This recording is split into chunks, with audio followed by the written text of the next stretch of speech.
E em meio à crise nas contas, a Prefeitura do Rio de Janeiro suspendeu todos os pagamentos e demais movimentações financeiras até segunda ordem, de acordo com uma resolução publicada hoje no Diário Oficial do município. A decisão, assinada pelo secretário municipal de Fazenda, César Barbiero, começou a valer às 2 horas da tarde de ontem. Em nota, a Prefeitura informa que a medida tem como objetivo ajustar os caixas do município em função dos arrestos determinados pela Justiça. A medida afeta o depósito da segunda parcela do 13º salário dos servidores, que seria depositado hoje. No total, a Justiça determinou até agora o arresto de 420 milhões de reais, mas na prática encontrou pouco mais da metade desse valor, 223 milhões de reais. Um novo bloqueio de 164 milhões de reais foi decretado hoje. Josias. O Marcelo Crivella, ele já não pode ser entendido à luz dos conceitos clássicos da política. Ele introduziu uma certa originalidade dramática na Prefeitura do Rio de Janeiro. A gestão do Crivella é mais um suicídio do que uma morte natural.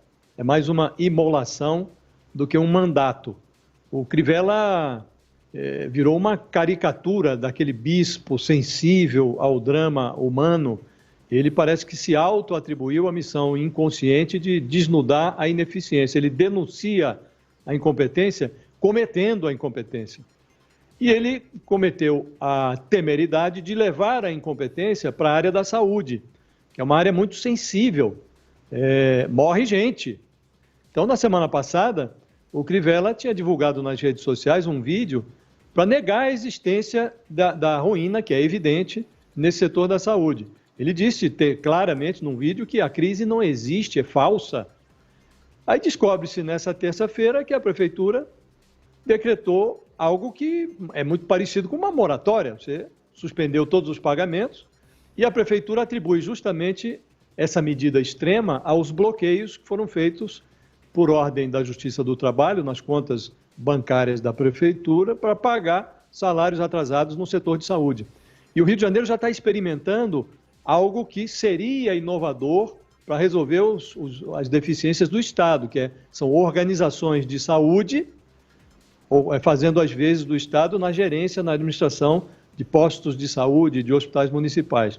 Entre a negação do Crivella e a interdição dos cofres municipais, que agora se descobre que ocorreu, houve uma pesquisa do Datafolha no último final de semana, que mostrou que 72% dos eleitores cariocas reprovam a gestão do Bolsonaro. E para 68% dos entrevistados, a crise na saúde, que o Crivella chamava de falsa, é o principal problema da cidade hoje. Então, aí você pergunta, hoje estava vendo uma entrevista do secretário municipal, que se chama César Barbiero, você pergunta até quando vai durar essa moratória na Prefeitura, ele diz que não tem prazo, que o objetivo é arrumar as contas e que assim que possível a coisa vai voltar ao normal. Quer dizer, é um absoluto descontrole, chegou-se a um nível de terminal de descontrole. A essa altura, enquanto caminha ali em direção ao insondável, o carioca começa a se perguntar onde é que termina o caos e onde começa o pântano. Então, o Crivella conseguiu transformar o Rio de Janeiro num local ideal para a construção de um paraíso na Terra, porque inferno não falta. Fala, Constantino. Olha, eu gostaria de me afastar um pouco do nome de Crivella e analisar o Rio, município e estado de uma forma mais distante. Eu, como carioca da Gema aqui do programa, acho que sou o único que posso meter o malho no Rio de Janeiro e nessa mentalidade carioca que o Rio é a capital nacional do jeitinho, né, brasileiro, excesso de malandro, malandro para pouco otário. Aí deu nisso. Né? O problema do Rio é um problema de um experimento social fracassado. Não é culpa exclusiva do Crivella. O Crivella é um gestor medíocre? Não há a menor dúvida. Contra quem que ele estava concorrendo? Contra Marcelo Freixo. Alguém acha realmente que o município do Rio estaria numa situação melhor sob a gestão do PSOL? Né? Do Marcelo Freixo? Então vamos lembrar por que o Crivella foi eleito. Ele foi o voto útil de um bando de gente que viu na sua frente um abismo, né? Ainda pior. E o estado do Rio também está quebrado. Falamos ainda há pouco aí do calote, o Rio liderando, né, com a máfia do Cabral e Não vamos esquecer de todo o fanismo e tudo mais. Eu fui um dos poucos críticos na época metendo o pau nisso, porque o brasileiro e o carioca, em particular, adoram enaltecer essas coisas. Olimpíadas e Copa do Mundo iam salvar a economia do Estado, do município, ia ser uma outra Barcelona, uma nova Barcelona. Ninguém lembrava de Atenas, né?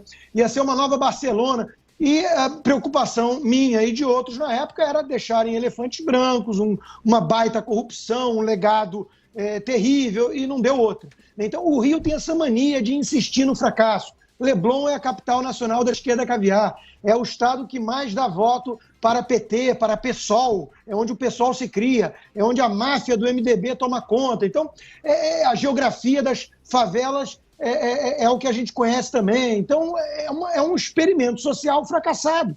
O Rio de Janeiro tem que dar um boot, tem que começar do zero, porque aquilo lá deu tudo errado. E aí não para de perder a indústria, o turismo, que é a vocação evidente da cidade, é um fracasso em relação ao potencial e em relação até mesmo a concorrentes, né, que não tem a natureza que o Rio tem, a beleza toda que o Rio tem, e aí fica atraindo só turismo sexual, essas coisas todas, e aí depois o carioca ainda se acha o sujeito mais malandro do mundo. Né? Veja como eu sou esperto. Né? O otário é o paulista que trabalha muito. Então tem alguma coisa muito errada no Rio, tem que recomeçar do zero.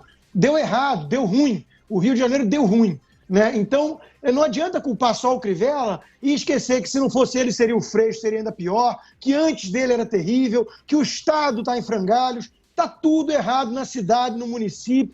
O Rio de Janeiro fracassou. Ou a gente repensa a mentalidade, a cultura do que representa o Rio de Janeiro, ou a gente vai cada vez mais para o buraco, cantando samba num ritmo muito legal, é mais ou menos análogo ao que a gente vê em Paris. Décadence avec élégance. Não está com nada.